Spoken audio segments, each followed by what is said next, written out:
Que je suis dans la joie quand on me dit allons dans la maison de l'Éternel. Des rois,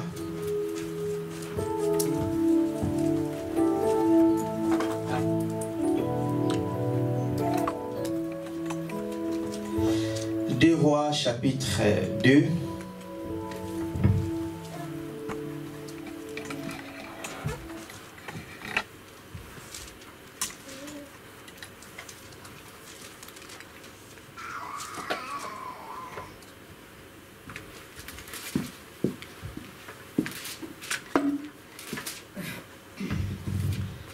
Des Rois, chapitre 2, le 12e verset jusqu'au 14e verset.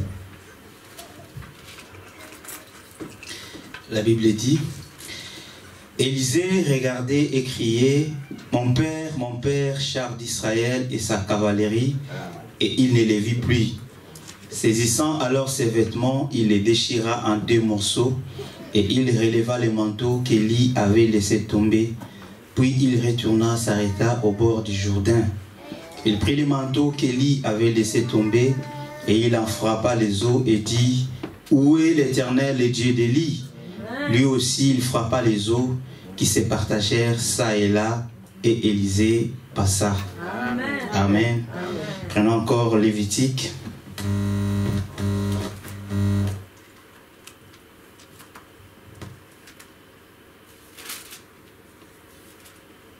Lévitique chapitre 6, le premier verset jusqu'au 6e verset. Lévitique 6. L'Éternel parla à Moïse et dit, donne cet ordre à Aaron et à ses fils et dit, voici la loi de l'Holocauste. L'Holocauste restera sur le foyer de l'autel toute la nuit jusqu'au matin, et le feu brûlera sur l'autel. Le sacrificateur revêtira sa tunique de lin et mettra des caleçons sur sa chair.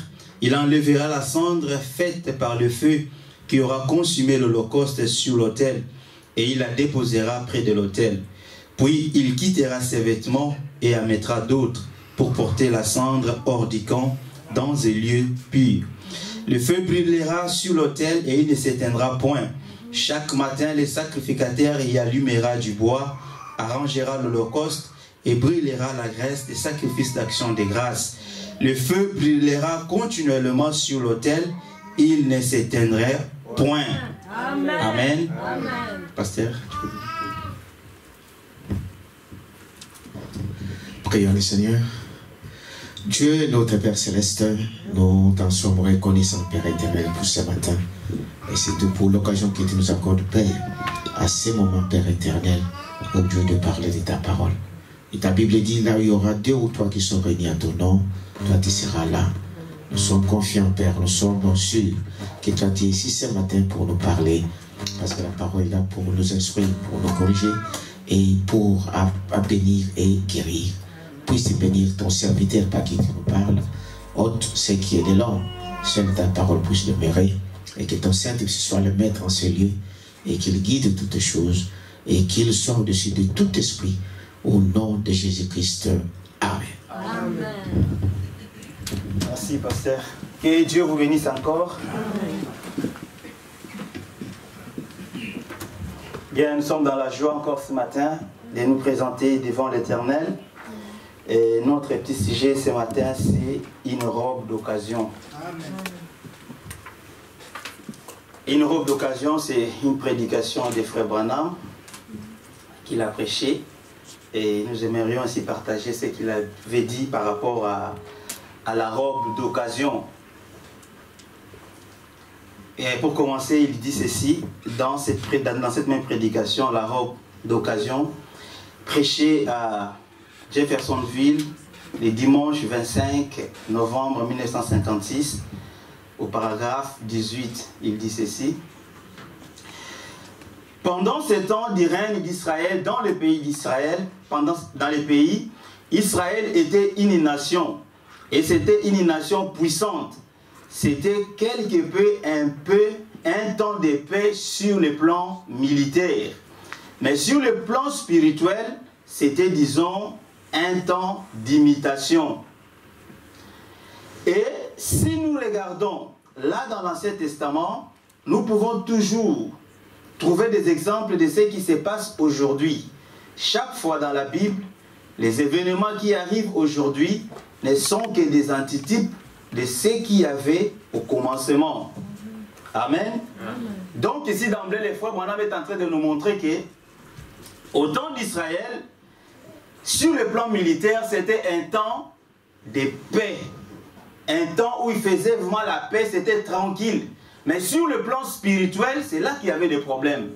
Mais sur le plan physique ou militaire, c'était vraiment la paix et la tranquillité. Pourquoi il y avait la paix et la tranquillité dans ces temps-là? Parce qu'Israël faisait des compromis. C'était du temps du roi Akab. Akab, c'est lié en mariage avec Jézabel, vous le savez. Et pourquoi? Pour qu'il y ait la paix, afin que les pays voisins ne puissent pas les combattre.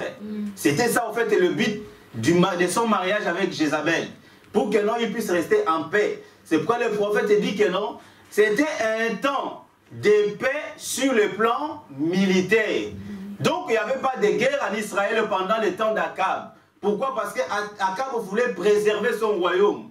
Mais sur le plan spirituel, Frère Branham dit que c'était un temps d'imitation.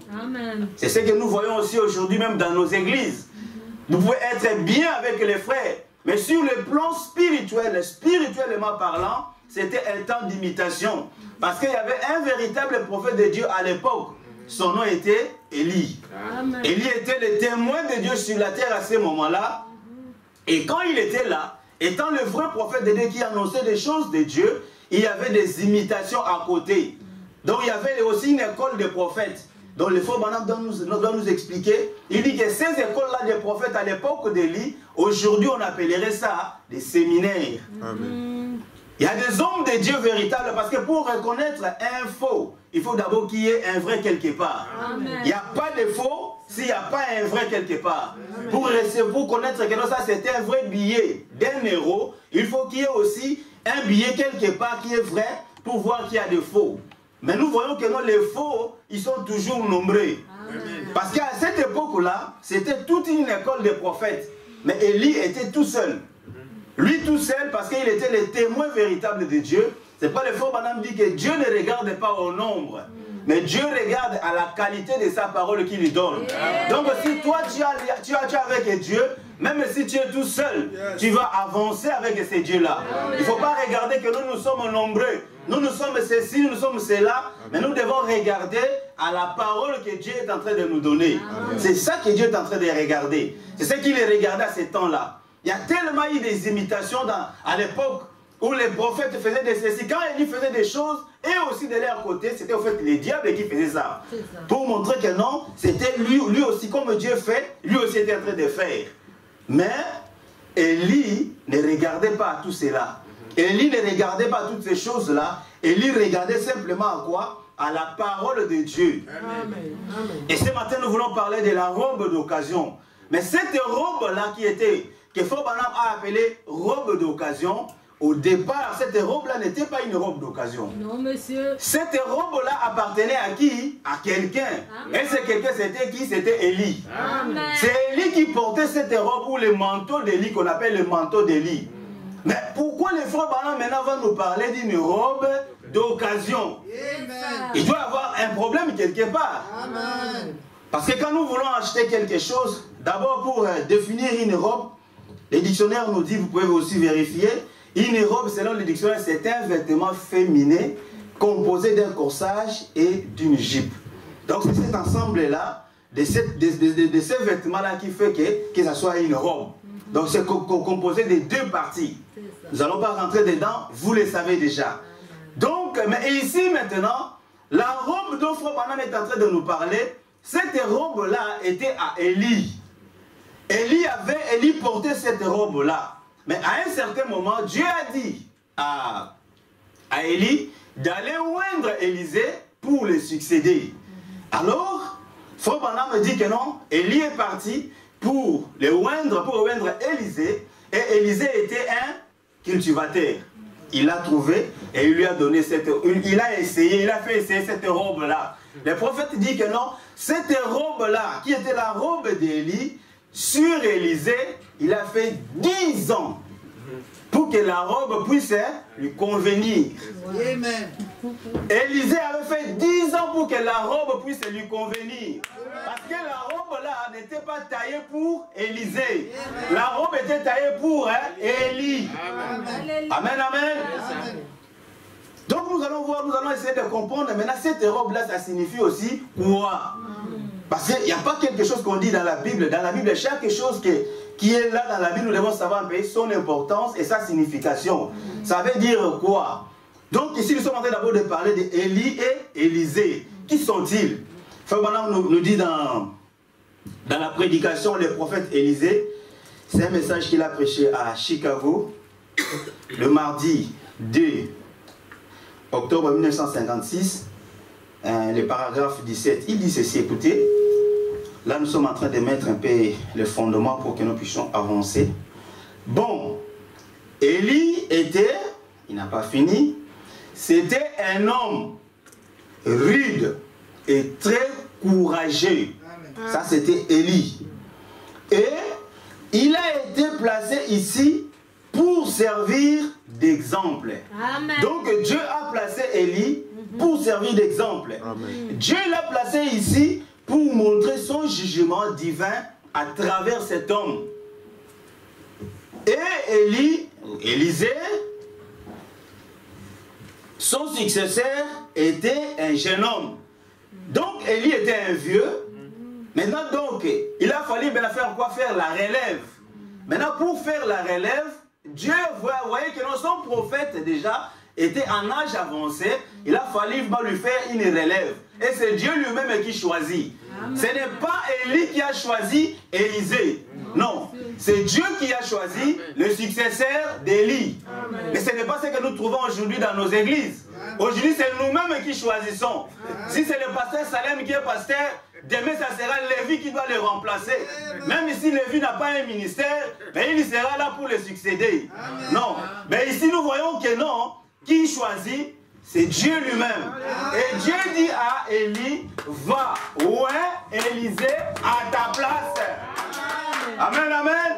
C'est ce que nous voulons parce que nous parlons de la robe d'occasion. Avancez. Alors il dit, c'était, bon, son successeur était un jeune homme.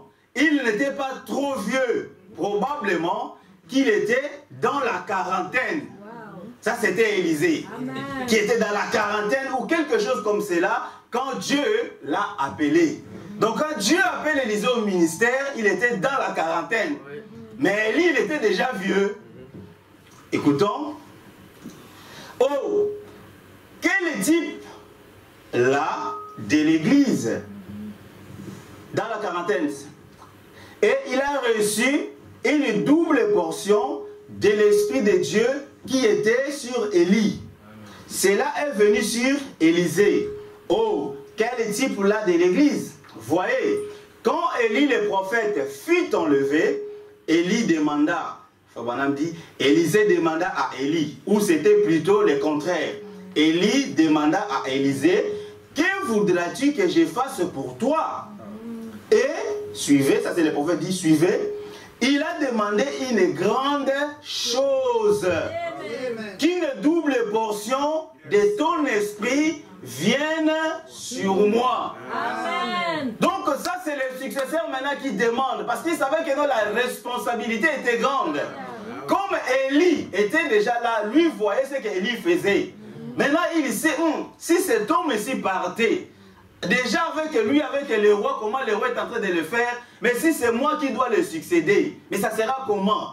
Je n'ai jamais prêché, je n'ai jamais affronté les gens, moi je ne suis qu'un simple cultivateur, mais ça sera comment?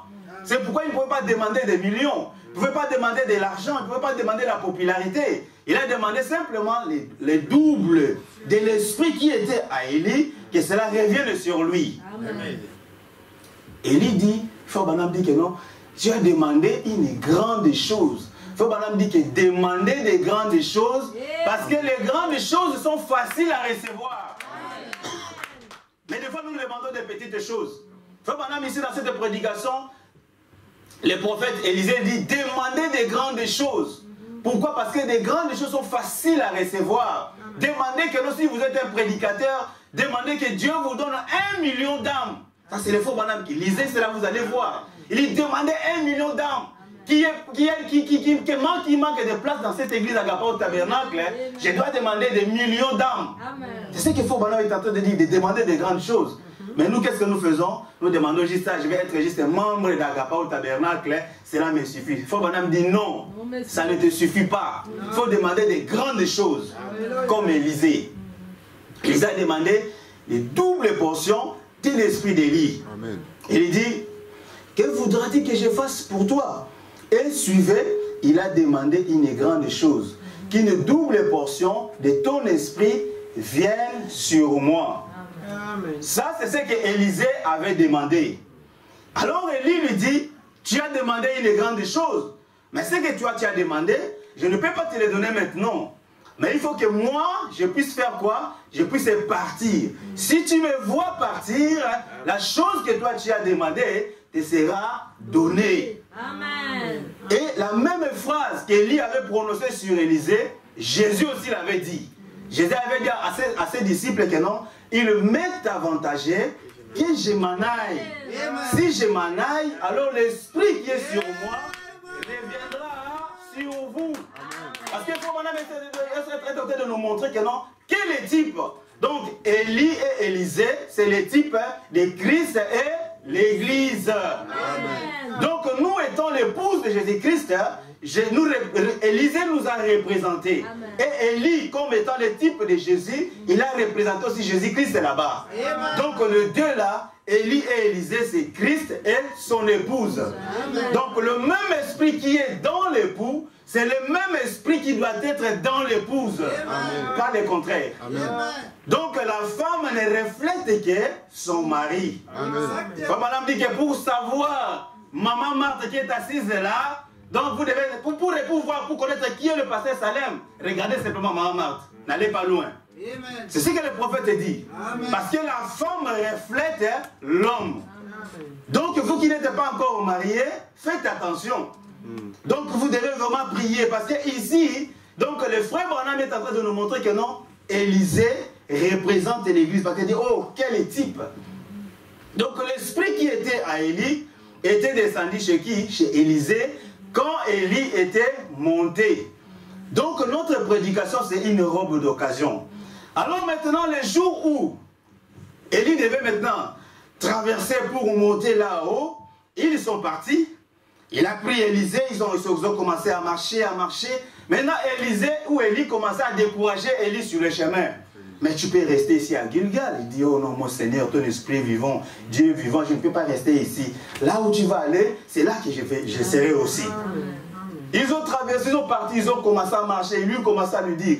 Alors, arrivé quelque part, les enfants du prophète qui étaient là, ils ont dit à Élisée, mais ton maître va être enlevé aujourd'hui. Est-ce que tu le sais? A dit, je le sais, taisez-vous. Moi-même, je le sais. Alors, ils sont partis, ils sont arrivés maintenant devant le Jourdain. Ils ont traversé le Jourdain. Mais Élie avait fait un geste. Parce que les disciples étaient là en train de voir ce que le maître faisait. Élie avait pris son manteau, il avait frappé. Les Jourdains s'étaient séparés, ils ont traversé. Élisée voyait ça. Ils sont partis et arrivés de l'autre côté, ils ont commencé à parler. À un certain moment, les chars de feu sont descendus et Élie est monté dedans et il est parti dans la gloire. Et là où nous avons lu dans 2 Rois, Élisée a commencé à crier, chars d'Israël, mon père, chars d'Israël, sa cavalerie. Et quand lui montait dans ses chars de feu, c'est à ce moment-là que le manteau qu'il avait était descendu chez Élisée. Et qu'est-ce qu'Élisée avait fait? Il a déchiré ses vêtements et il a pris maintenant le manteau d'Élie, il l'a porté. Maintenant, arrivé maintenant au Jourdain, maintenant il devait aussi traverser. Parce qu'il y avait maintenant l'obstacle. Ils étaient de l'autre côté du Jourdain. Élie avait fait quelque chose. Maintenant, lui aussi arrivé devant le Jourdain, il ne savait quoi faire. C'est à ce moment-là maintenant que maintenant cette robe va devenir une robe d'occasion. Parce que la robe-là n'était pas à Élisée, mais cette robe-là était à qui? À Élie. Maintenant, arrivé devant le Jourdain, devant les problèmes, devant les difficultés, c'est là maintenant que non, il pouvait maintenant parler. Mais à ce moment-là, il ne savait pas comment faire. Qu'est-ce qu'il faut faire? Mais j'ai maintenant la puissance, j'ai ce dont j'ai besoin, mais il ne savait pas s'en servir. Peut-être aujourd'hui tu es encore bien. Peut-être aujourd'hui tu penses encore que tu as encore atteint le but. Peut-être aujourd'hui tu es encore là, tu te dis, ah c'est moi, il n'y a que moi, il n'y a que moi. Mais peut-être tu n'as pas encore arrivé au Jourdain comme Élisée. Peut-être là tu te réjouis. Mes amis, frères et sœurs, les divorcés que nous voyons aujourd'hui, hier c'était aussi des mariés. Amen. Mais aujourd'hui ils sont devenus des divorcés. Mais pourquoi ils sont devenus divorcés? Parce que la vie, mes frères et sœurs, n'est pas inacquis. Ne savez pas que parce qu'aujourd'hui je travaille, que ça y est, donc tu peux te permettre de tout faire. Non. Parce que les SDF d'aujourd'hui, hier c'était des directeurs des banques. Hier c'était dans des grandes entreprises. Ils dirigeaient, ils se réjouissaient. Mais aujourd'hui nous les voyons où? Dans la rue. Donc vous devez faire attention. Comme le frère Jean-Béni nous a parlé sur les influences. Quand ce roi Osias s'est vu que non, il était en position de confort, en position de sécurité, il s'est dit, il s'est permis de tout faire. Comme il pensait que Dieu l'a béni étant roi, il pensait que Dieu devait aussi le bénir en tant que sacrificateur. Non. Amen. Tu dois rester à ta place. Amen. Donc chacun doit rester à sa place. Les prédicateurs doivent rester à leur place. Les hommes d'affaires à leur place. Mais aujourd'hui, il y a tellement de confusion que les hommes d'affaires, ils viennent aussi derrière la chair. C'est pourquoi il y a des troubles dans les chairs. Pourquoi? Parce que les gens ne veulent pas rester dans leur place. Ils veulent prendre la place des autres. Mais qu'est-ce qui est arrivé à Osias, ce grand roi? Alors que Dieu l'avait béni. Il était un grand roi en Israël. Quand il a laissé sa place de roi, Dieu l'a frappé de la lèpre. Amen. Tous les honneurs qu'il avait, même quand il devait mourir, on devait l'enterrer avec honneur. Mais ce roi-là n'a pas eu ces honneurs-là. Pourquoi? Parce que quand il meurt, tout le prêt devait être enterré hors du camp. Amen. Amen. Alors qu'il était un roi. Pourquoi? Parce qu'il avait pris la place qui n'était pas la sienne. Donc respectez votre place. Si vous êtes appelé ministre, restez à votre appel. Restez derrière votre commission. Vous êtes un homme d'affaires, restez là. Et Dieu vous bénira toujours. Donc maintenant, ils sont arrivés maintenant. Lui, il arrive. Maintenant, devant les Jourdains, il n'avait quoi dire. Écoutez ce que le frère Branham me dit. Écoutez.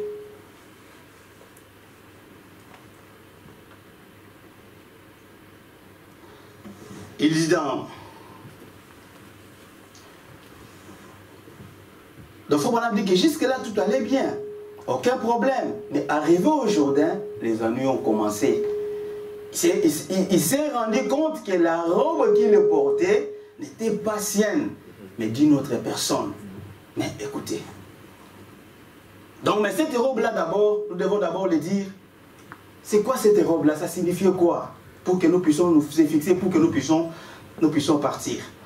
Dans les prophètes Élisée, toujours la même prédication, au paragraphe 21.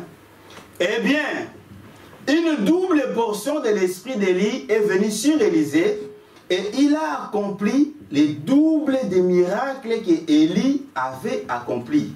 Si Élie a accompli 2 miracles, Élisée en avait fait combien? 4. C'est ça, en fait, les doubles. Et une double portion du Saint-Esprit. Bon, j'aimerais que vous remarquiez, ça c'est le prophète qui attire maintenant notre attention. Qu'est-ce que nous devons remarquer, frère Branham? Il dit, Élisée avait une robe comme symbole. Maintenant, ce symbole-là de la robe qu'il avait, ça signifiait quoi? C'était quoi, frère Branham? Frère Branham me dit, c'était une robe dont il était vêtu. Et c'était un symbole du Saint-Esprit. Donc la robe qu'Élisée portait, dont Élie lui a laissé, ça symbolisait quoi? Ça symbolisait le Saint-Esprit. Ça symbolisait le Saint-Esprit. Et quand il est monté, il observait et la robe est tombée du char et Élisée a ramassé la robe, il l'a mise sur ses épaules et il est descendu au Jourdain et s'est mis à accomplir des miracles. Branham continue, dit, et Jésus, les baptêmes qu'il avait, c'était les baptêmes du Saint-Esprit. C'est ce qui était en lui. C'est ce qui était venu sur lui au fleuve Jourdain. Après qu'il y était baptisé dans l'eau, Jean a rendu témoignage qu'il a vu l'Esprit de Dieu sous forme d'une colombe descendre sur lui. Et remarquez ensuite, quand il est monté, il a renvoyé la même robe dont il était revêtu, le Saint-Esprit, sur l'Église. Donc la robe d'Élisée, ça symbolisait le Saint-Esprit. Et ici, Jésus, quand il le monte, il ramène quoi? La puissance ou la robe du Saint-Esprit sur l'Église. Et l'Église, ce n'est pas les bâtiments. Non, monsieur. Ce n'est pas les sièges là où nous sommes assis. L'Église, c'est toi, mon frère, c'est toi, ma sœur, c'est moi. Amen. Donc cet esprit, de la même manière que cet esprit-là, sous forme de la robe, était descendu à Élisée, le même esprit, sous forme de la colombe, était descendu sur Jésus-Christ, la même robe sous forme de l'esprit doit descendre encore sur tout un chacun de nous ici. Parce que pour commencer à adorer, nous devons faire quoi? Nous devons avoir le Saint-Esprit en nous. Sans le feu, tu ne peux pas adorer. Amen. Écoutons ce que le frère Branham dit.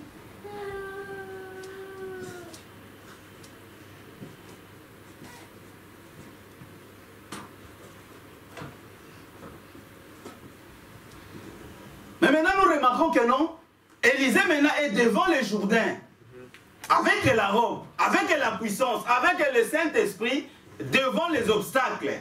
Écoutez ce que le frère Branham dit, parce que maintenant la robe l'a posé problème, parce que c'était une robe d'occasion. Écoutez ce que le frère Branham dit, au paragraphe 39 de la même prédication, une robe d'occasion. Maintenant, remarquez, Élie, lorsqu'il a jeté sa robe sur lui, qu'il a essayé, en d'autres termes, le prophète Élie, qui portait le manteau de Dieu sur ses épaules, était descendu là pour le mettre sur Élisée, le cultivateur, pour voir si cela allait lui convenir. Et ça lui a pris environ 10 ans. pour être changé afin de convenir au manteau. Donc, le manteau, ce n'était pas au manteau ou à la robe de s'accommoder à la taille d'Élisée, non. Mais c'était à Élisée de s'accommoder à cette robe qui était là. Parce que la taille était la taille unique. Donc, si toi tu es aujourd'hui gros ou grosse, donc tu dois faire quoi? Tu dois faire des régimes. Si tu es petite ou petit, tu dois faire des régimes ou bien beaucoup manger pour arriver que la robe puisse t'aller. Et si tu es aussi gros ou grosse, tu dois faire quoi? Faire des régimes, rétrécir pour entrer dans la robe. Mais la robe ne peut pas être modifiée ou changée.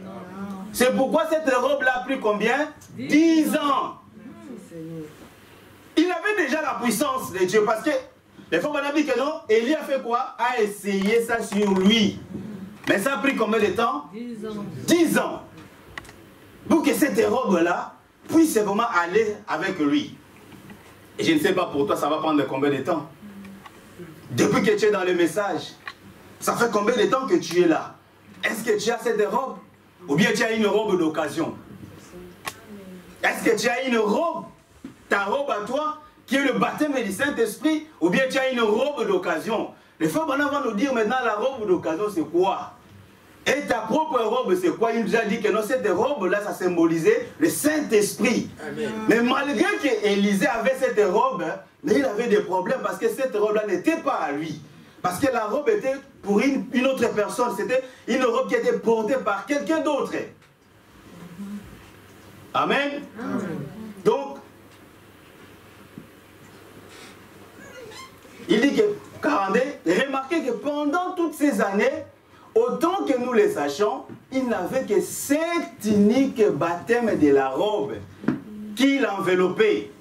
Mais au cours des années, Dieu a modélé le caractère de l'homme. Quel homme? Élisée. Au point qu'après son appel, il convenait dans la robe et était un serviteur du Seigneur. Amen. Donc c'était au fur et à mesure. Quand quand nous venons à Christ, nous avons des étapes à franchir. Amen. Nous avons la justification, nous avons la sanctification et nous avons le baptême du Saint-Esprit. Mais à la fin de ça, il y a le couronnement, le baptême dans l'âme qui doit venir pour couronner les 3 étapes de la marche chrétienne. C'est ce que les frères Branham est en train de montrer que non, bien que la robe était sur lui, mais qu'est-ce que Dieu a fait? Donc, mais au cours des années, Dieu a modélé les caractères de l'homme, au point qu'après son appel, ça dit que non, les caractères que Dieu fait, Dieu change quelque chose en toi du jour au jour. Quand tu vas à l'église, écouter la parole, il y a quelque chose qui s'enlève en toi. S'il y avait quelque chose, il y avait de l'égoïsme, tu viens pour écouter la parole. Quand le pasteur prêche, quand le prédicateur prêche, il y a quelque chose qui s'enlève. S'il y avait de la jalousie, s'il y avait de la haine, s'il y avait quelque chose, de l'animosité, en écoutant la parole de Dieu, c'est ce qui fait que non, ton caractère se change. Mais toi, tu ne veux même pas venir à l'église. Même écouter en direct comme ça, tu n'écoutes même pas. Mais dis-moi maintenant comment Dieu va changer ton caractère. Dis-moi comment Dieu va changer ton caractère. Parce que ici, nous voyons que non, Élisée, c'est Dieu lui-même qui l'a appelé. Mais c'est Dieu-là travaillait aussi dans sa vie. C'est Dieu qui enlevait chaque chose dans sa vie. Chaque chose qui n'allait pas dans sa vie, c'est Dieu qui le faisait. Ce n'était pas Élisée lui-même qui le faisait. Donc c'était Dieu lui-même qui le faisait. Et maintenant, toi, tu ne viens pas à l'église. Tu donnes la raison quoi ou non? Parce qu'il y a les confinements. Quand même, dans le confinement, il y a des ceux qui viennent à l'église. Il y a des ceux qui appellent. Maintenant, on avait changé. On s'est dit que non, que nous puissions venir par famille. Mais toi-même, par famille, tu ne viens même pas. Dites-nous maintenant, qu'est-ce qu'on va faire maintenant pour toi? Alors qu'ici, il y a un problème. Le problème, c'est la robe. Mais cette robe-là, c'est une robe d'occasion. Il te faut une robe. Parce que quand tu vas être devant des problèmes, quand tu seras devant les difficultés, quand tu seras devant la mort, mais qu'est-ce qui va agir ces jours-là? Parce qu'ici, Élisée se retrouve maintenant devant les Jourdains. Et les Jourdains représentent toujours la mort. Maintenant, quand toi, tu vas te retrouver devant les Jourdains, comment tu vas traverser ces Jourdains-là? Si même pour écouter la parole, ça devient compliqué pour toi. Pour mettre ta vie en ordre, ça devient compliqué pour toi. Mais quand sera-t-il ce jour-là quand tu vas te retrouver devant la mort, devant le Jourdain de la mort? Il dit, Frère Branham dit, dans une robe d'occasion, paragraphe 105, il dit ceci: frère, permettez-moi de dire ceci par égard pour vous. Ça, c'est le prophète qui le dit. Il dit, permettez-moi de dire ceci par rapport à égard pour vous. Ne portez pas la robe de quelqu'un d'autre. Amen. Amen. Merci Seigneur. Amen. Amen. Frère Branham dit, permettez-moi de dire ceci par égard pour vous. Ne portez pas la robe de quelqu'un d'autre.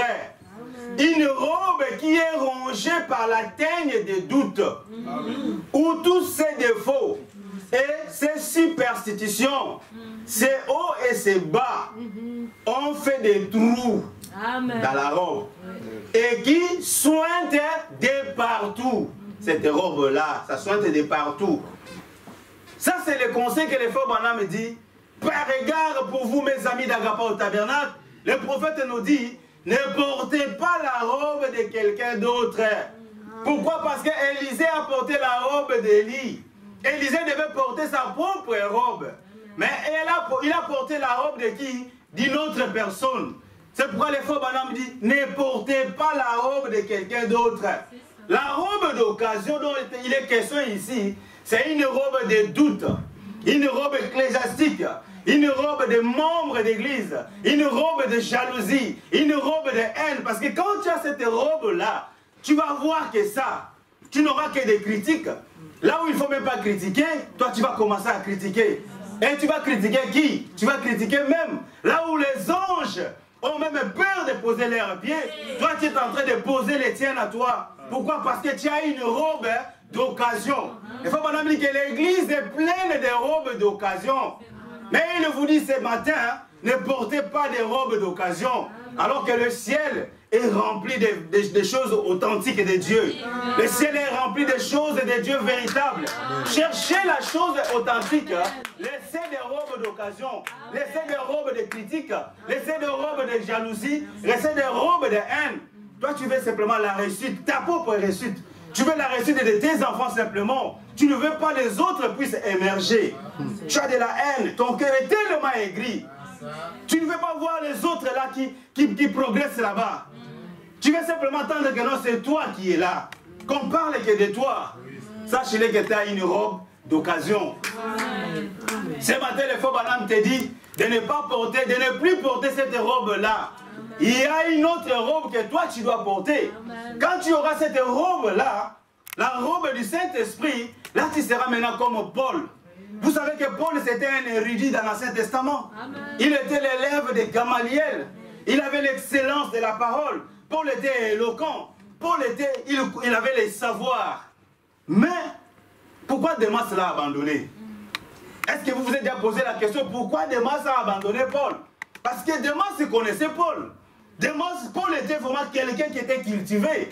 Paul connaissait sa position. Il connaissait la parole de Dieu. Il savait que comme il prêchait la parole, il y avait des gens qui étaient guéris. Il y avait la parole qui était démontrée en puissance. Mais Démas, quand il voyait la vie de Paul, Démas a chopé. Il dit comment cet homme, ce grand homme de Dieu, il n'avait qu'un seul manteau. Mais regardez nous autres aujourd'hui. Je commence à peine de prêcher. Je vais avoir tout. Tous les beaux habits, moi j'en ai. De belles voitures, je vais en avoir. Je vais avoir tout ce qu'il y a là. Donc moi, je peux aussi avoir ça. Mais Paul, avec qu'un manteau, l'hiver approchait, il dit à l'autre, ramène-moi mon manteau que j'ai laissé là-bas. Alors que Paul, il prêchait la parole. Mais pour subvenir à ses besoins, qu'est-ce que Paul faisait? Il faisait des tentes. Et il faisait quoi? Il le vendait. Amen. Pour manger. Amen. Donc Paul il prêchait aux gens qui étaient là. Est-ce que ces gens-là qui écoutaient la parole que Paul prêchait ne pouvaient pas lui donner? Amen. Alors qu'il dit que non, faites parvenir vos biens avec ceux qui vous apportent la parole. Ça c'est Paul qui le dit. Amen. Mais maintenant comment lui-même faisait des tentes pour subvenir à ses propres besoins? Démas a dit non, non, non, cet homme ici, il a fait quelque chose peut-être de compromis avec la parole, avec Dieu. je ne vais plus continuer avec lui. Parce que Démas voulait, quand on prêche l'évangile, la démonstration de la parole, les gens qui donnaient leur vie à Christ, ils amenaient des biens. Alors les biens étaient pour eux, et lui se réjouissait comme ça. Mais comme Paul ne faisait pas ça, il a dit non, il y a quelque chose qui ne va pas. Démas l'a abandonné et il est parti. Vous voyez?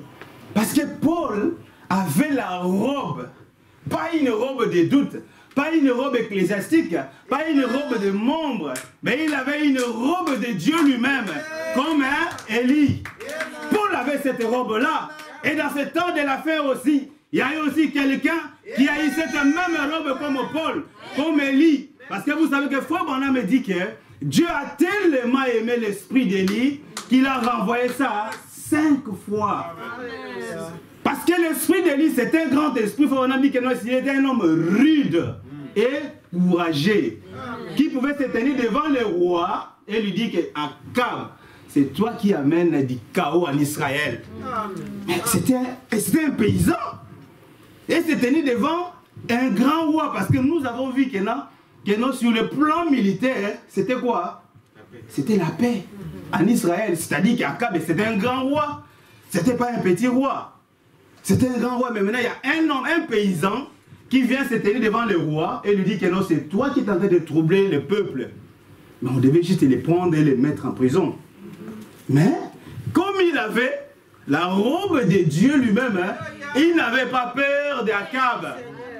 Il était sans compromis. Donc quand il vient devant, il disait ce que Dieu lui dit de dire. Et il le dit. Il ne mâchait pas ses mots. Et Dieu a envoyé cet esprit-là sur lui-même. Il envoie ça sur Élisée.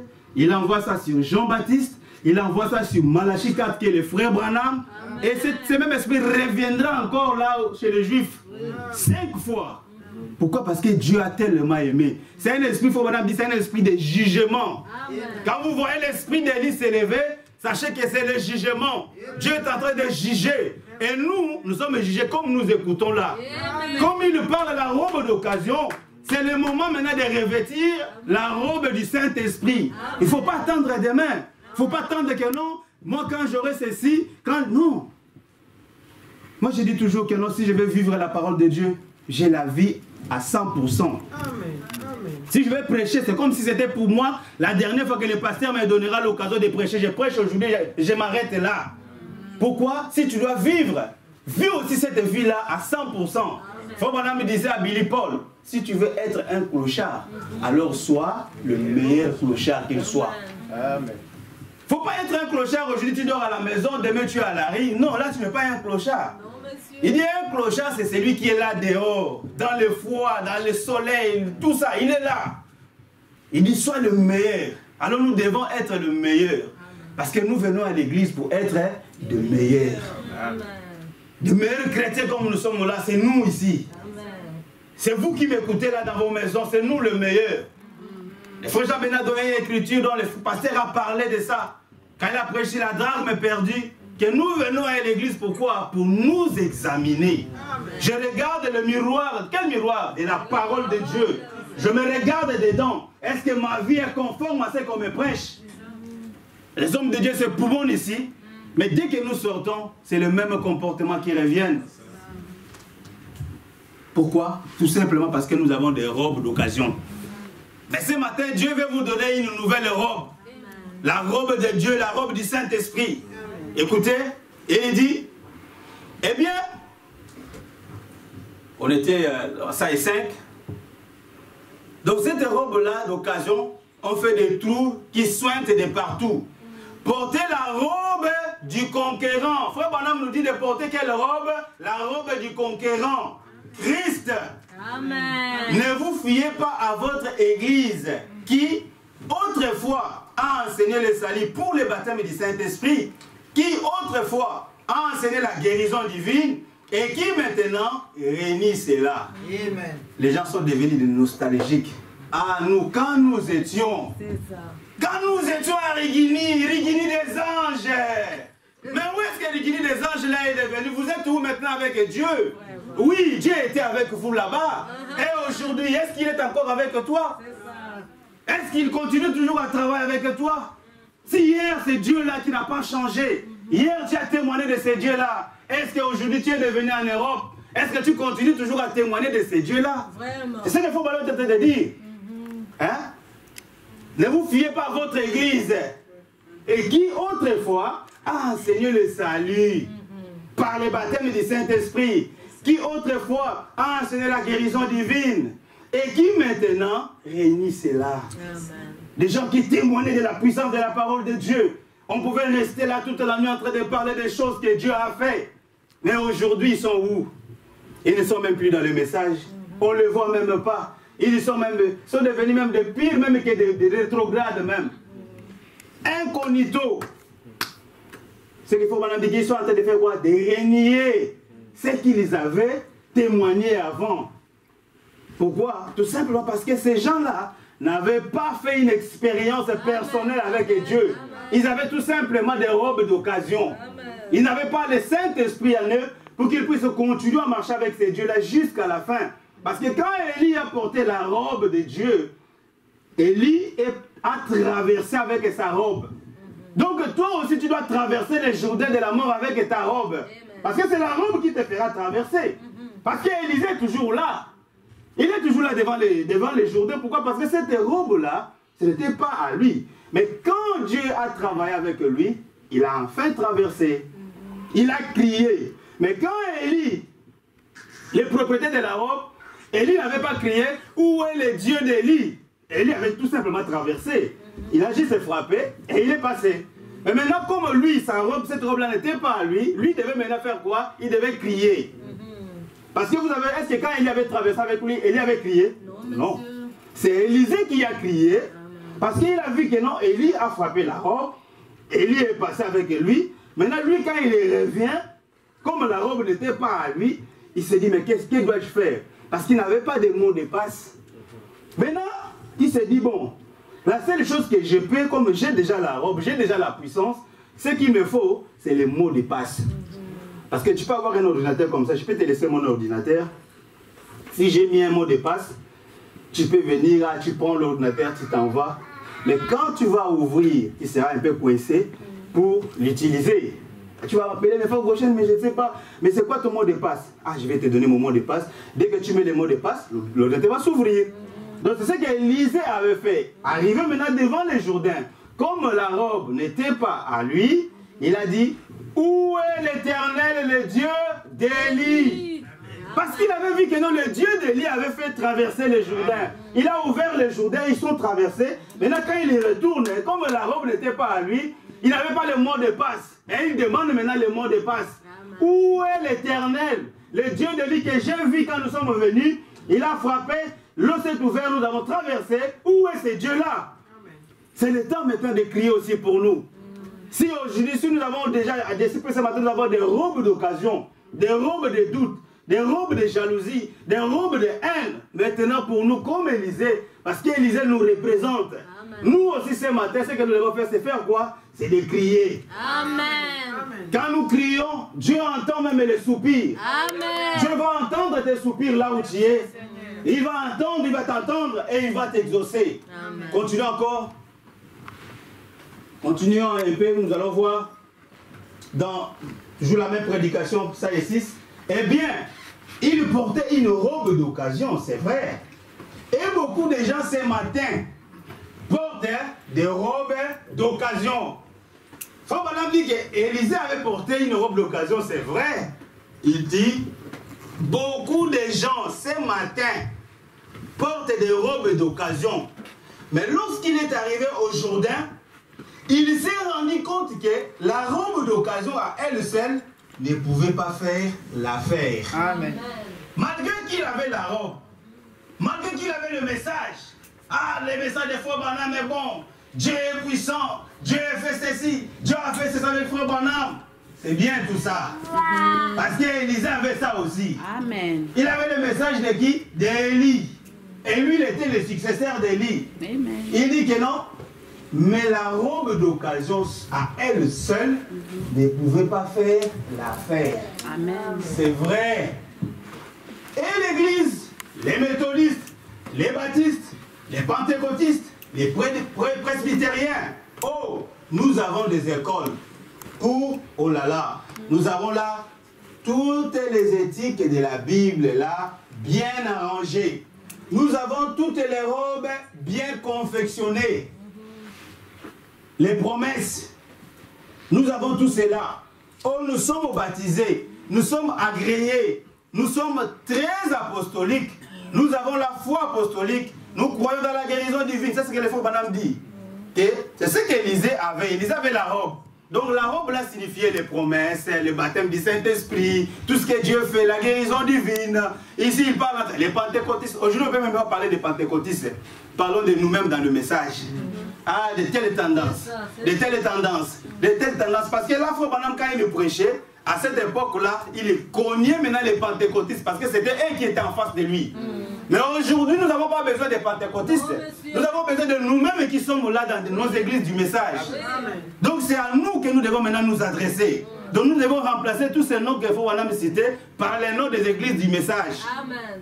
Et il dit, nous sommes baptistes, nous sommes ceci, nous sommes cela.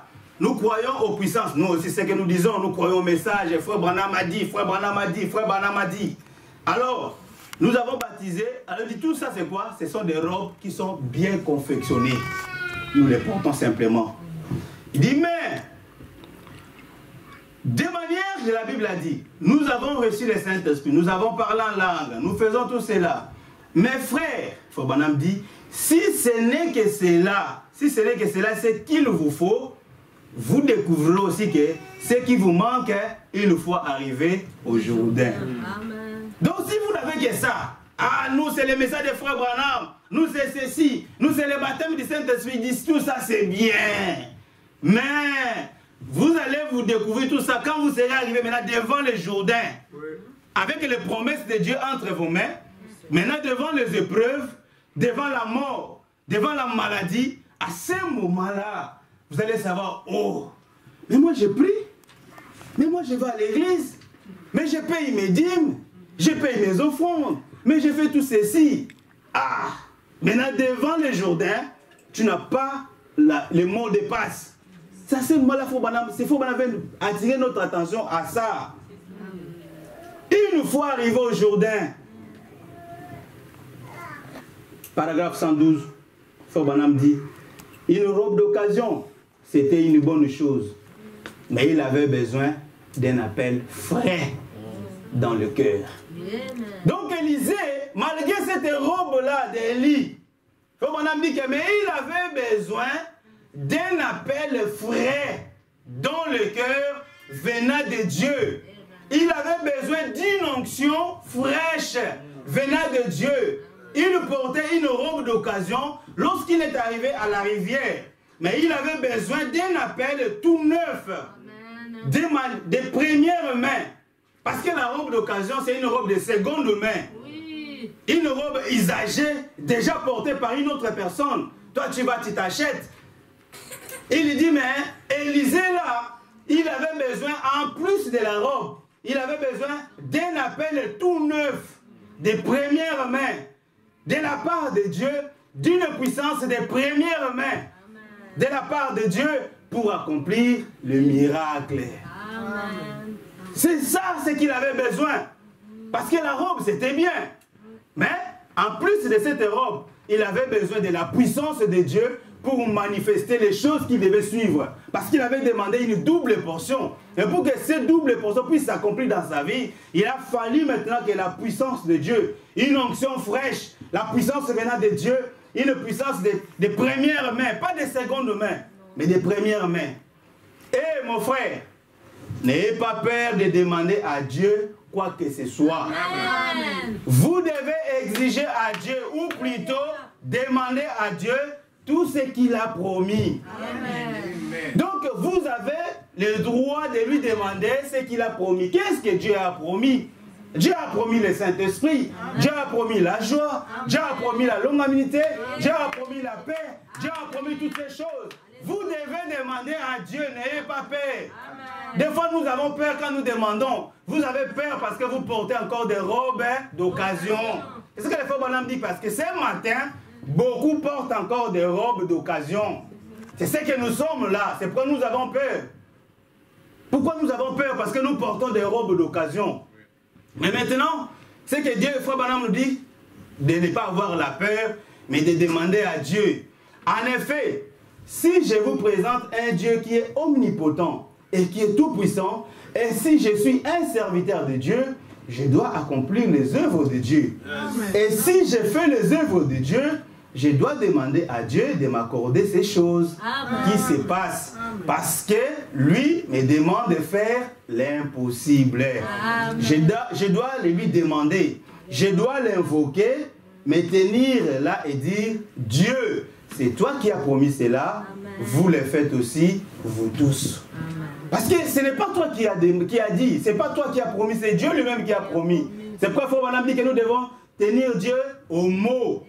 Quand nous prions, donc nous venons à Dieu, nous lui présentons simplement sa parole. Ne venez pas à Dieu lui montrer ce que toi tu sais faire, tes capacités. Ah Dieu, moi je jeûne 3 fois par semaine, moi je fais ceci, je donne des aumônes. Tu n'es pas différent des pharisiens. À Dieu, il faut lui dire ce que lui il a dit. Amen. Lui présenter sa parole. Du fait que non, j'ai peur maintenant parce que j'ai une robe d'occasion, mais Dieu veut que nous puissions demander. Et ça, c'est ce que Dieu veut. Et il dit, au 114, il dit que vous recevrez une puissance. Acte 1:8, après que le Saint-Esprit sera venu sur vous. Après que le Saint-Esprit sera venu sur vous, après que vous aurez revêtu une robe en tant que chrétien, après que votre foi sera établie en Christ, alors vous recevrez une puissance. Vous y êtes, oui. Donc c'est dont nous avons besoin à Agapa au tabernacle ce matin. C'est un revêtement de la puissance de Dieu. La puissance qui vient d'en haut.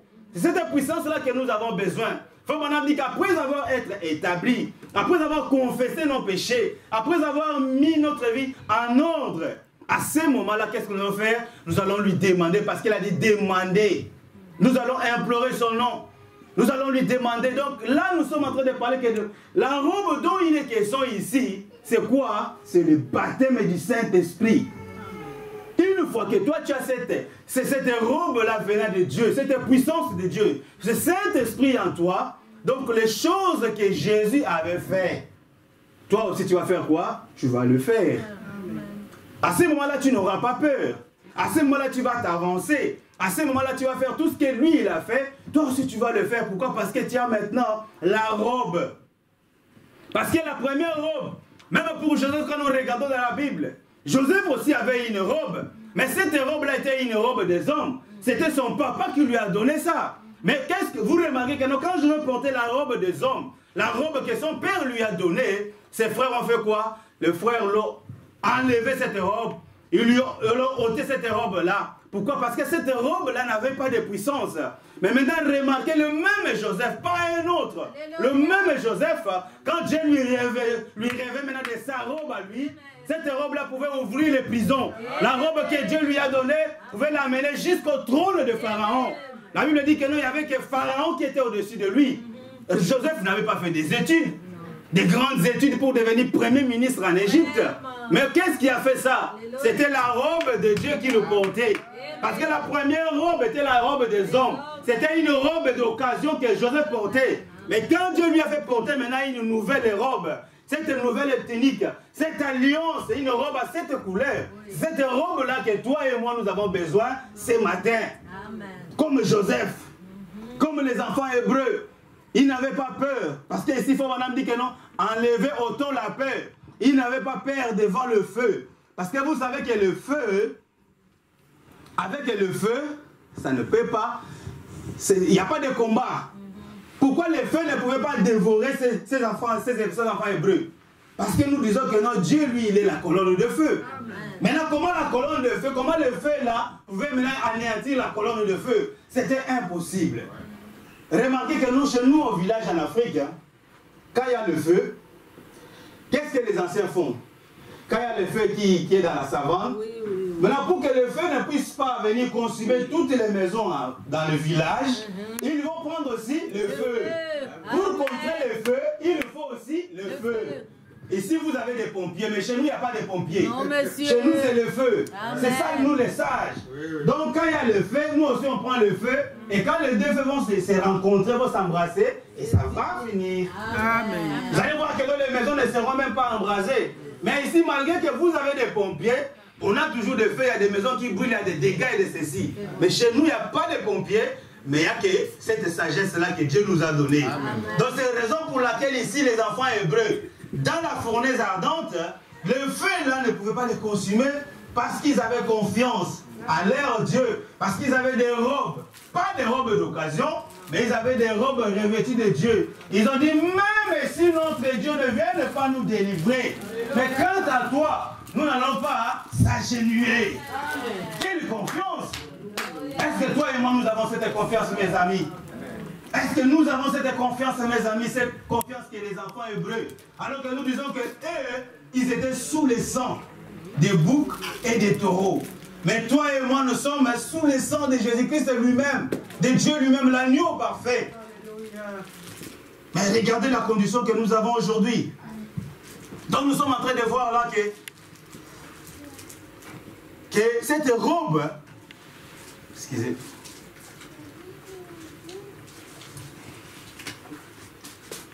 Et cette robe-là, la robe des interprétations, c'est cette robe-là qui nous amène des ennuis dans nos églises. Amen. Et cette interprétation particulière, frère, un ami, s'il voulait dire. Non, nous n'avons pas besoin de ce qu'il voulait dire. Nous avons besoin de ce qu'il a dit. Et ce qu'il a dit que nous avons besoin. Parce que c'est ce qu'il a dit qui nous donne vie. Parce qu'il nous a dit de répéter ce que disent les bandes et les brochures. Il n'a pas dit que non, c'est ce qu'il voulait dire. Non. Ça, ce sont des robes d'occasion.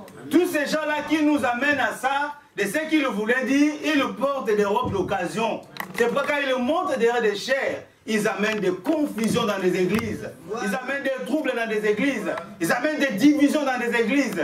Et vous savez que des divisions, ça engendre des jalousies, des querelles. Un père, avec ses enfants séparés, l'autre est parti là-bas, papa est parti là-bas, les enfants sont restés ici, ils ne s'entendent même pas. C'est quoi ça? C'est la division. Alors que vous dites que vous nous apportez l'amour. Quel est cet amour qui divise les gens comme ça? De la même famille. Ça, je ne dis pas que nous des frères, non. Même famille, vous êtes là, fiancés. Quand il y a la division, la fiancée ou le fiancé part, la fiancée reste, c'est fini. Il n'y a plus de fiançailles. Vous devenez des divorcés. Donc vous pensez parce qu'il y a une division, ben vous maintenant vous êtes séparés, non? Cela, ça ne compte pas, c'était un faux vœu. Qui vous a dit ça? Donc, parce qu'il y a une division, maintenant, vous mettez ça sur le compte des faux vœux. Non. Tu vas rester comme ça, tu ne vas pas te marier. Tu es divorcé. Mais aujourd'hui, on cajolle tout ça. Pourquoi? Parce que tous ces gens-là portent des robes d'occasion. C'est pourquoi il dit toutes ces choses-là. Oh non, faux vœu. Il faut qu'on parle du faux vœu à un seul endroit. Il dit le faux vœu, quand la sœur n'a pas dit la vérité à son futur mari. 10 ans plus tard, les frères viennent à savoir que non, c'est que toi tu m'avais menti. Il dit à ce moment-là, le frère P s'est dégagé de ce vœu-là. Il n'y a que ça. Ou bien c'est l'adultère. Les deux choses que le frère Branham parle. Mais en dehors de ça, oh non, faux vœu, parce que non, oh non, la femme est une sorcière, tu dois rester avec ta sorcière jusque là-bas. Il n'y a pas de divorce. Non, ici on ne sépare pas. La Bible ne dit pas que non, on doit se séparer parce que je me suis marié avec une sorcière. Comment Dieu t'a laissé? Pendant la fréquentation, toi tu dis que non, tu as pris le temps dans la fréquentation, tu avais prié. Maintenant, Dieu donne à son fils une sorcière, ou il donne à sa fille un sorcier. Et les temps de fréquentation, vous faisiez quoi? Vous n'avez pas prié? Vous n'avez pas examiné? Parce que vous devez examiner. Frère Branham dit que quand vous voulez vous marier, priez. Amen. Frère Branham dit que non, vous devez connaître même cette famille. Les pasteurs nous le répètent ici. De ce côté, il est vraiment calé cet homme de Dieu, que Dieu le bénisse. Il le dit, il nous le dit ici. Connaître même la famille, la maladie, parce qu'il faut parler même des maladies héréditaires. Connaître toutes ces choses-là pendant votre fréquentation, vous faites tout ça. Ah non, il a ceci, il a cela, vous devez le savoir. Pourquoi on vous donne la fréquentation? C'est pour vous connaître. Cette période-là de fréquentation, ici, on n'est pas au courant de ça. C'est entre les deux familles, vous vous fréquentez simplement. Savoir que non, la famille, là où je vais, la femme que je vais épouser, l'homme que je vais prendre en mariage, et vous vous connaissez. Et quand vous passez cette période de fréquentation, vous rentrez dans les fiançailles, c'est fini. Parce que le mariage, c'est le vœu. Et le vœu, quand vous le faites, c'est dans le fiançailles. Une fois que vous faites dans les fiançailles, c'est fini. Donc là, vous êtes déjà mariés. Parce que Dieu, ce qu'on fait, ce que les pasteurs font ici, ces jours, on appelle ça des cérémonies. Mais le mariage, c'est le vœu. Quand tu donnes le vœu à cette sœur-là, c'est ça. Donc, dès ces moments-là, vous êtes déjà mariés. Pour Dieu, il vous voit mariés. Ne pensez pas que non, le mariage, ça sera quand le pasteur va vous bénir ici. Non, ça c'est la cérémonie. Le mariage, c'est quand vous vous êtes dit, sœur, je t'aime pour que tu sois ma femme. Et la sœur te dit, oui. Moi aussi, je veux être ta femme, la mère de tes enfants. Là, en haut, c'est acté. Dieu signe ça, vous êtes mariés. Et maintenant, vous vivez comme ça. Après, on va apprendre que non, les frères qui étaient des fiancés, ils ne sont plus ensemble. Les frères donnent de haut, c'est les faux vœux. Non, non, il n'y a pas de faux vœux. Vous allez prendre cette femme-là. Tout simplement pourquoi? Parce que les gens portent des robes d'occasion. Écoutez ce que le frère Branham me dit. Là, je dois aller à la fin. Parce que nous parlons du Saint-Esprit. Donc nous devons avoir le Saint-Esprit. Le frère Branham parlait. Nous avons lu dans Lévitique. Là où nous avons lu. Dieu, c'est Dieu qui allumait le feu de l'Holocauste dans l'autel. Donc quand Dieu allume le feu dans l'autel, sur l'autel, ce n'est pas le feu d'un homme. Mais c'est le feu de Dieu lui-même. Il allume sur l'autel. Mais maintenant, le travail des sacrificateurs, qu'est-ce qu'ils devaient faire? Quand le feu est déjà allumé, le travail du sacrificateur, c'était de faire quoi? De mettre juste le bois, pour que le feu ne puisse pas s'éteindre. Donc le travail du sacrificateur sur l'autel, que le matin il venait, il le mettait toujours le bois, pour entretenir que le feu là ne puisse pas s'éteindre. Et l'autel aujourd'hui, ce n'est plus l'autel comme à l'Ancien Testament. L'autel maintenant, c'est dans nos cœurs aujourd'hui. L'autel de Dieu, c'est nous, parce que la Bible dit que ne savez-vous pas que vous êtes les temples de Dieu? Et il faut que le feu que Dieu a allumé dans votre vie, le feu du Saint-Esprit que toi tu as ce matin, ce feu-là, ton travail à toi, parce qu'aujourd'hui, ce n'est pas seulement que le pasteur Salem qui est le sacrificateur. Non, c'est tout le monde qui sont maintenant des sacrificateurs devant l'autel. L'autel de vos cœurs. Et maintenant, les choses à faire, c'est quoi? C'est de maintenir toujours le feu. De maintenir toujours le feu. Il faut que le feu là ne puisse pas s'éteindre. Parce que quand le feu s'éteint, tu ne peux plus amener un feu étranger du dehors pour venir allumer l'autel. Non. Amen. Il faut que Dieu lui-même puisse encore revenir pour venir allumer le même feu que lui-même avait déjà allumé. Amen. Donc, le travail que vous avez, que moi et toi nous avons, une fois que j'ai le Saint-Esprit, je dois faire quoi? Je dois faire en sorte d'entretenir ce Saint-Esprit en moi. Mais comment je dois entretenir le Saint-Esprit? Écoutons d'abord le frère Branham, ce qu'il dit. On est déjà presque à la fin. Lisons dans Comment puis-je vaincre? C'est une prédication du 25 août 1963, paragraphe 33. Et il dit, et maintenant, paragraphe 33, comment puis-je vaincre? Ouvrons dans Apocalypse chapitre 3 dans les âges de l'Église pour répéter un âge de l'Église. Mais maintenant, nous sommes là, je pouvais prendre ce seul sujet et avec l'aide du Saint-Esprit, prêcher là-dessus pendant 100 ans. Est-ce que vous avez suivi? Le faux Branham dit juste avec ça, un seul sujet. Donc, il prend juste une seule écriture, dit Apocalypse chapitre 3 et rester là pendant combien? 100 ans. Est-ce que si les pasteurs faisaient ça, vous n'allez pas vous fatiguer? Ah, les pasteurs, lui aussi, il prêche que la même chose. On connaît déjà tout ça. Ça, déjà, on connaît. Il a déjà prêché ça. Hein, comment il répète toujours les mêmes choses? Ah, moi, je ne vais pas aller aujourd'hui à l'église. Pourquoi? Parce que les pasteurs, ils prêchent toujours les mêmes choses. Il faut qu'on me dise ici, 3 ans pour répéter un âge, juste un âge de l'église. Mais maintenant, nous sommes là. Je pouvais prendre ces seuls sujets et avec l'aide du Saint-Esprit, prêcher là-dessus pendant 100 ans. Et si les prophètes le disent, vous allez voir qu'il y a beaucoup de prédications, des fois, Branham, il est répété, il prêchait même une seule prédication 5 fois dans l'année. Il prêche ça. C'est comme ça. C'est comme ça que l'Esprit les conduisait. Il dit, parce que c'est dans ces seuls sujets, comme dans tous les autres textes de la Bible, toutes choses liées ensemble. Parce qu'un seul verset de la Bible, tout est lié dedans. Vous allez trouver tout dedans. Il dit, et mon sujet que j'aimerais aborder ce matin, c'est comment puis-je vaincre? Eh bien, j'ai choisi ceci parce que je pense que c'était un temps où nous ne devrions jamais laisser les réveils du Saint-Esprit s'éteindre. Parce que nous parlons du Saint-Esprit. Donc, comme les sacrificateurs, qu'est-ce qu'ils devaient faire? Une fois que le Saint-Esprit là-dedans, ils devaient maintenant arranger, mettre les bois. Il dit que non, c'est le temps où nous ne devrions jamais laisser les réveils du Saint-Esprit s'éteindre. Nous devrions garder les réveils, être constamment réveillés chaque jour. Paul a dit qu'il devait mourir chaque jour afin que Christ vive. Et nous ne devrions jamais laisser ces réveils s'éteindre en nous. Ça, c'est le frère Branham, que les réveils ne doivent pas s'éteindre. Dans Un homme qui fuit la face de l'Éternel, du 17 février 77, il dit que les gens sont dépourvus de personnalité. Aujourd'hui, beaucoup de chrétiens sont tellement flattés et tout, et qu'ils pensent que tout ce qu'il y a à faire, c'est se joindre à une église.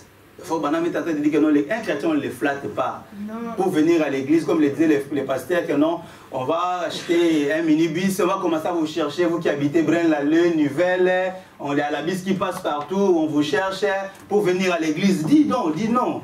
Un chrétien, on ne peut pas les flatter. Non. Donc vous devez venir à l'église parce que c'est ça. Et quand ils avaient reçu le Saint-Esprit, la Bible dit qu'ils étaient assidus au temple.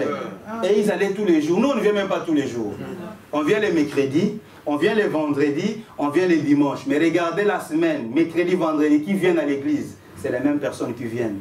On n'est même pas 10 ici quand on vient les mercredis, les mercredis et les vendredis. C'est seulement les dimanches que nous venons. Donc, vous êtes que les chrétiens des dimanches.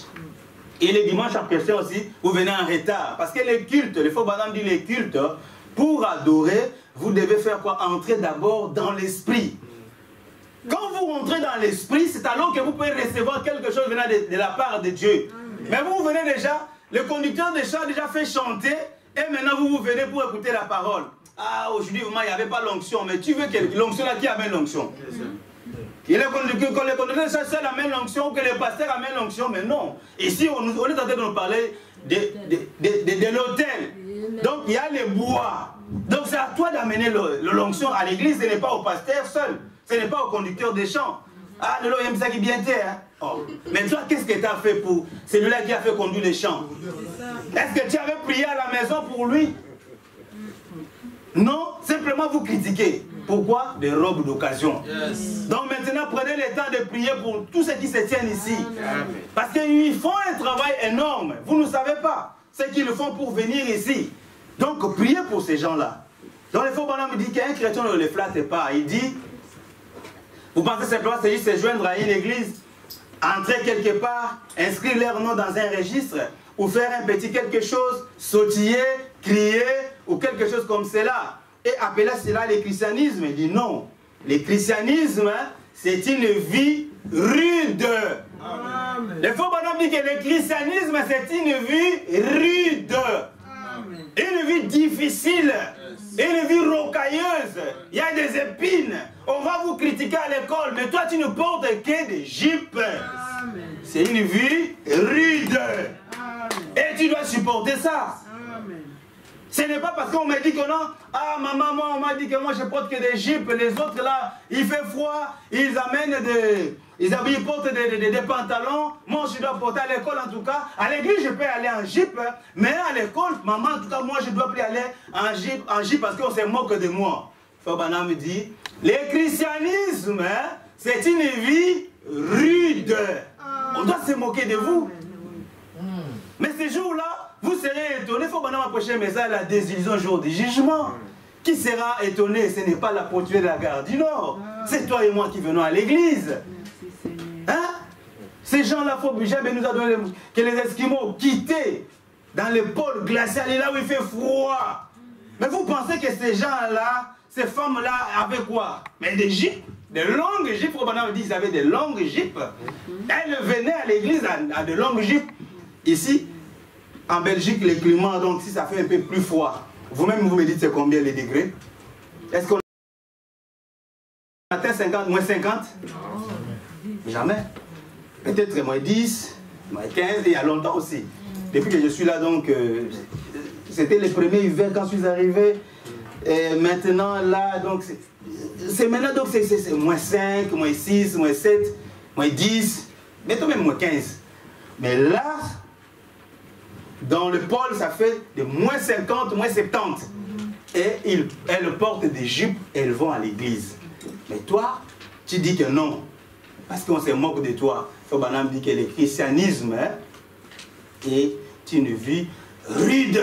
Il dit, le christianisme c'est une vie rude de tous les jours. Une vie rude de tous les jours.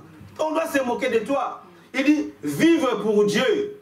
Dans ce monde actuel, c'est un feu qui brûle constamment et l'amour de Dieu dans le cœur qui vous enflamme et vous amène auprès des gens pour en faire des convertis pour Christ.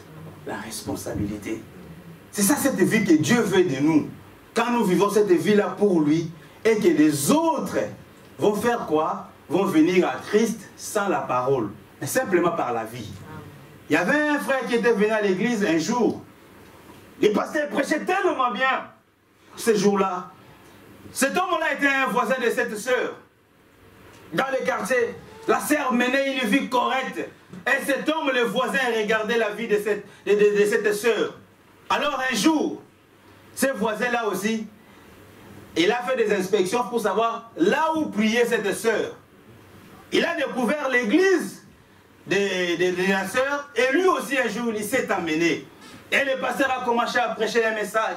Il a tellement bien prêché. Et à la fin, il a fait un appel à l'hôtel. Et le frère a pleuré. Alors le pasteur était dans la joie de lui poser la question, mon frère, pourquoi tu pleures? Il dit non, parce que j'ai la joie, j'ai donné ma vie à Christ. Il dit, mais quel est le sermon qui a fait que tu puisses donner ta vie à Christ? Il a dit non, parce que je sais que tu prêches très bien. Tu es un bon serviteur de Dieu. Mais dans ton église, il y a une sœur qui mène une vie qui a fait que moi, qui faisais des choses bizarres, je puisse être attiré par la vie de cette sœur-là. C'est ce qui a fait que je puisse venir à l'église. Oh mes amis chrétiens, il y a toujours un œil qui nous observe là où nous sommes. Que ce soit à l'école là où nous allons, au travail là où nous sommes, partout où nous sommes, il y a toujours quelqu'un qui nous observe. Alors, Fobanam dit que c'est une responsabilité, la vie chrétienne. Ne cédez pas aux pressions des temps présents. Parce qu'elles se maquillent, parce qu'ils font ceci, que moi aussi je dois faire cela. Non. Il dit que la vie chrétienne, le christianisme est une vie rude. Amen. Amen. Merci. Il dit, et que le feu là doit brûler constamment parce que le feu ne peut pas s'éteindre. Le christianisme contre l'idolâtrie, Fobanam dit dans Dessin 8, maintenant nous te prions, c'était dans la prière. Père, de nous pardonner nos péchés, et puis ces messages descendre profondément dans le cœur, et puis c'est les gens, puis c'est cette église, comme ces petits tabernacle est maintenant en train de construire une église, puisse-t-il ne jamais chercher quelque chose de beau, mais juste ce qu'il faut pour abriter les gens. Oh Dieu, puisse-t-il ne jamais se mettre à regarder et dire, nous sommes membres du grand tabernacle qui porte des grands dômes. Oh Dieu, que ce soit une coque vide. Puisse-t-il ne jamais perdre de vue le but, Jésus-Christ, que ce soit lui. Donc notre but, comme Élisée, ses regards étaient fixés sur cette robe-là qui devait descendre. Que nous aussi ce matin, que nos regards puissent être fixés où? Sur Jésus-Christ, qui doit nous envoyer sa puissance en nous. Et cette robe-là que nous avons besoin, il faut que ce feu-là puisse brûler toujours à nous. Quand nous dormons, nous avons le feu. Quand nous nous réveillons, nous avons le feu. Tout au long du jour, nous avons toujours le feu. Mais qu'est-ce que nous avons à la place? Frère Branham dit que je m'étonne de la condition de l'Église. Qu'est-ce que nous avons à la place? Qu'est-ce que nous avons à la place du feu? Qu'est-ce que nous avons à la place du Saint-Esprit? Nous avons les réseaux sociaux aujourd'hui. Nous dormons avec ça. Nous nous réveillons avec ça. Nous savons tout ce qui se passe dans le monde entier. Tout ce qui se passe à la minute là où je suis en train de prêcher. Vous connaissez déjà ce qui s'est passé là-bas. Vous êtes au courant de ce qui s'est passé même au Congo. Ce qui s'est passé aux États-Unis. Tout ça quoi? Sur les réseaux. Donc vous n'avez pas le temps. Dans la prière, est-ce que le feu là de Dieu est encore en vous? Est-ce que le même feu que Dieu est en train de nous parler, que nous devons garder, ce feu constamment en nous? Est-ce que ces feux continuent toujours à brûler? Ou bien les feux c'est déjà été il y a longtemps que vous ne le savez pas? Mais si vous ne le savez pas, ce matin vous avez encore une occasion. Dieu est en train de vous appeler, Dieu est en train de vous interpeller, que la robe que vous avez portée hier, qui était une robe d'occasion, ce matin, Dieu vous dit qu'il y a une autre robe qui est à ta taille. C'est la robe du Saint-Esprit. C'est la robe de la puissance de Dieu. La robe est toujours là. C'est à toi de crier à Dieu. Comme Élisée a crié à Dieu.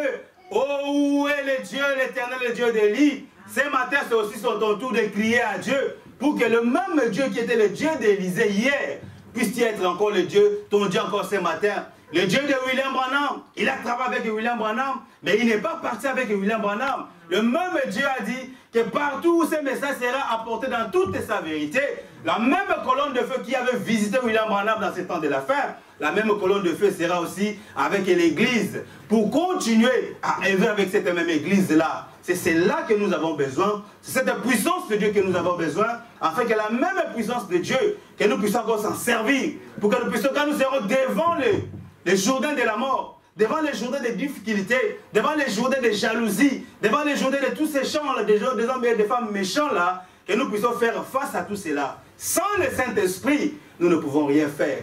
Parce que Frère Branham dit ici que non, la robe seule à Élisée n'allait pas faire l'affaire.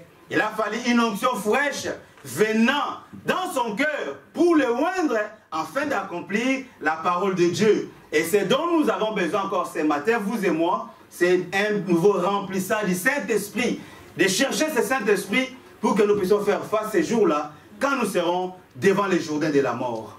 Que le Seigneur vous bénisse.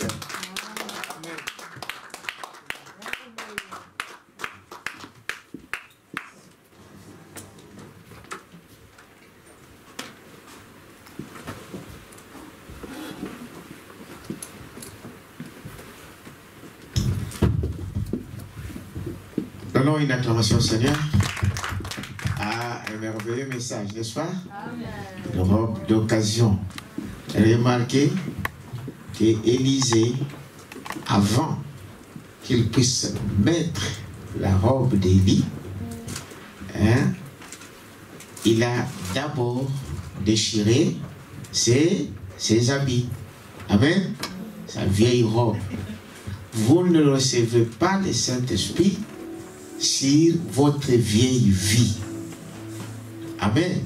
Vous devez d'abord mourir, déchirer ces vieux habits-là, ces vieux corps qui vous empêchent de le recevoir. Il n'y a pas autre issue que le Saint-Esprit. Je crois que c'est le message. Ne subissez pas des influences de ce monde, mais soyez influencés par la parole de Dieu. Je l'entends et les sanguines à terre, un point nouveau, mais hélas, oh, mon cœur a vide d'être ouvert. Oh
votre Dieu. Sans retour, désormais, sans retour,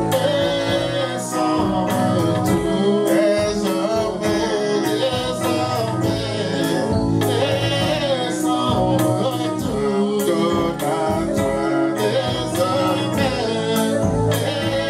sans retour, donne à toi désormais, sans retour, donne à toi désormais,